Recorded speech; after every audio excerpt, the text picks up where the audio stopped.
sa inyong lahat. Ako po si Liz, sa mga hindi nakakaalam dyan. Guys, kamusta po kayo dyan? Good morning, good afternoon, good evening, magandang umaga, magandang hapon, at magandang gabi po sa inyong lahat. Mayong buntag, mayong hapon, ug mayong gabi sa inyong tanan sa mga bistak din ha. Come on, represent. Okay? Guys, I am just like so glad that, despite all of, the time that passed by, he continuously, remained true to himself and been able to like put some music out there for all of us who are fans of him, diba? Na may enjoy pa po tayo kahit papano, diba? So yes, guys, ano po? Ready na po ba kayo kay Hambog? But of course, before we proceed po, guys, I'll be linking po Hambog's official YouTube account on the description box below, as well as the link of this particular video on the description box below as well. I guess ito po yung parang pinaka-latest niya na upload, if I'm not mistaken. But guys, whether or not it is the latest or it is an old one, it is going to be a surefire, okay? A surefire hit, because Hambog pa, diba? Ang suave-suave ng guy nyo eh. He's like, he knows how to captivate the audience. So, whether or not you are going to get wowed, either way, okay? So, this is entitled Ate. At ni-request po ito ni Kuya. So, Kuya, shout out po sa iyo. I do hope tutuwa kayo sa gagawin natin. But anyways, guys, once again, this is Ate, Hambog ng Sagpro. Are you guys ready?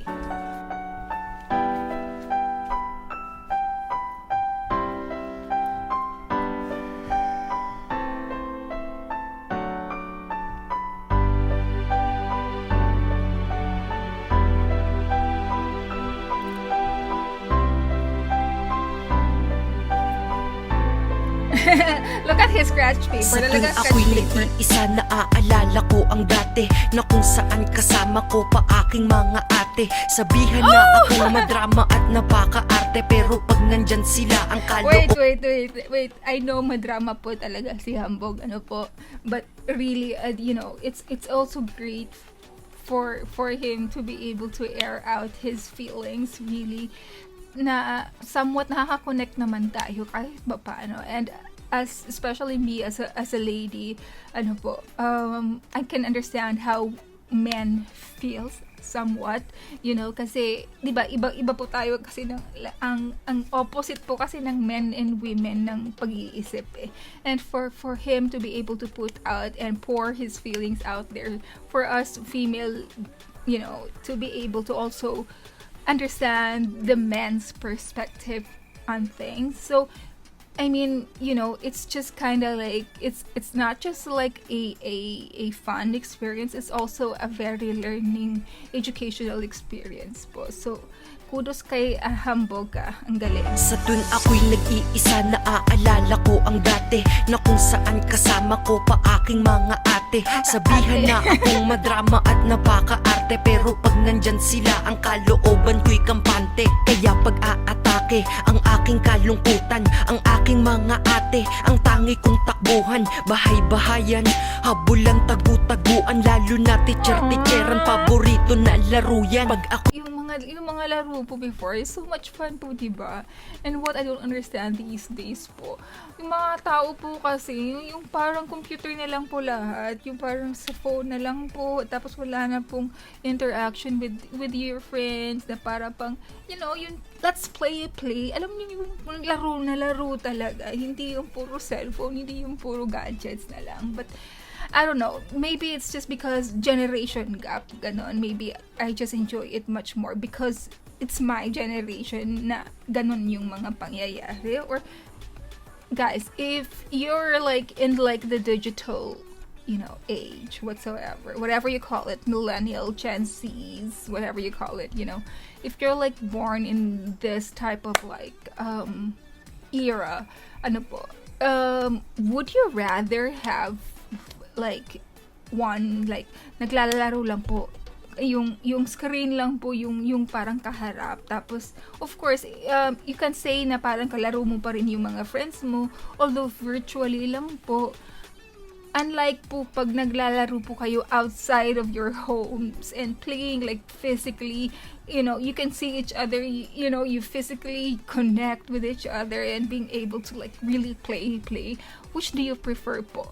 Things you guys tell me. I'm so curious about that. It's just maybe me because I grew up in this particular time, or maybe it's a totally different experience when it comes to you as well, because you have, parang gap nga po, talagang generation gap lang nga po ba, or maybe because nawalan lang kayo ng opportunity for you guys to be able to experience such things. Guys, do let me know, okay? Aking kalungkutan, ang aking mga ate, ang tangi kong takbuhan, bahay-bahayan, habulan, tagu-taguan, lalo na teacher-teacheran, paborito na laro yan. Pag ako'y paggagalitan at ako ay aayusin, ipagtatanggol nila ako upang hindi paluin. At sa aking pag-iyak, aking tiyak na aamuhin, at ako'y pagsasabihan, kakulitan ko ay baguhin. Ang sarap lang balikan ng aming mga alaala, buhay namin simple lang at masaya at sama-sama. Ako ay protektado, di naapi ng sino-sino, dahil ang mga ate ko ang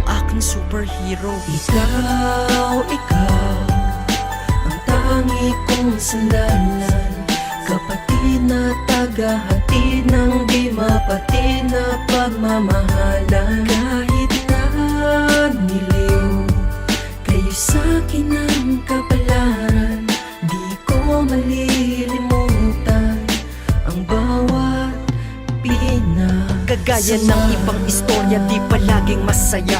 Dito na nagsimula ang katanungang nasan ka? Sumakay ng eroplano at aking tinunghayan, kala ko malapit lang ang kanilang pinuntahan. Tuwing gabi ako'y nagtataka at aking napuna, mga ate ko di na umuuwi sa nagpunta. Yun pala, napunta sila sa malayong kontinente. Laro naming tagu-taguan ay naging permanente.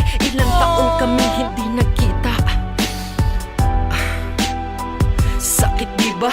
Anong magagawa ko kundi ang magtiis? Kalaro ko sa aming bahay ay aking namimiss. Napakabata ko pa para ang puso magkasugat. Nakakausap lang sila sa aming bawat sulat. Nawalan ako ng gana, di ko matatanggi to, dahil nilayo sa akin ang mga ate ko. Ikaw, ang tangi kong sandalan. Okay, guys. Oh my God, this is so emotional, especially when it comes to me also, who grew up with, like, we are six siblings po kami. So yes, I feel, although isa lang po yung ate ko, but then ate ko pa rin siya kahit papano and then kahit mga younger sila sa akin, it still is like, it still pains me that somewhat we have to go on with the next phase of our lives without them. And I know the feeling, how it feels like to be like left behind, and it's sad at the same time, but it's also like a learning curve, like for all of us, really. Like, you can never rely on anybody, somehow. I mean, it's good that you have somebody to rely on, good for you, but really at the end of the day, what really is very important po is you rely on yourself po. That's why it's, para pong you have to like move on and be mature and be like, learn how to cope up with things on your own, and being able to like, ang hirap lang po talaga mag-adulting, di ba?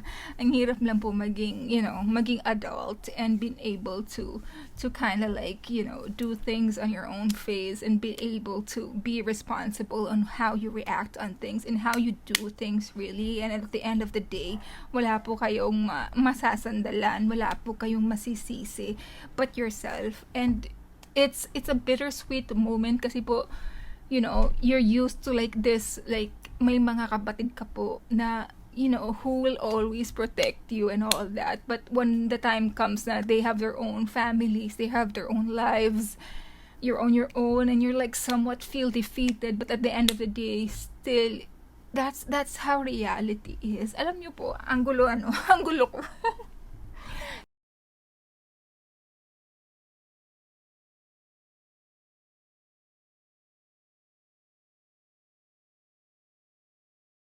aking bahay ay aking namimiss. Napakabata ko pa para ang puso magkasugat. Nakakausap lang sila sa aming bawat sulat. Nawalan ako ng gana, di ko matatanggi to, dahil nilayo sa akin ang mga ate ko.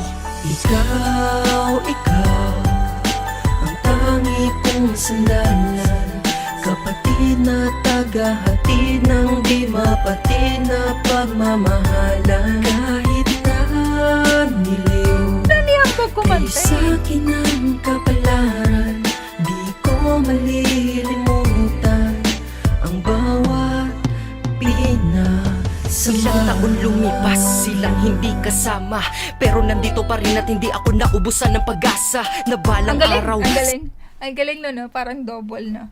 Ay, i-ano na natin, acknowledge din natin yung pagka-rapper ni Hambog. Ang galing.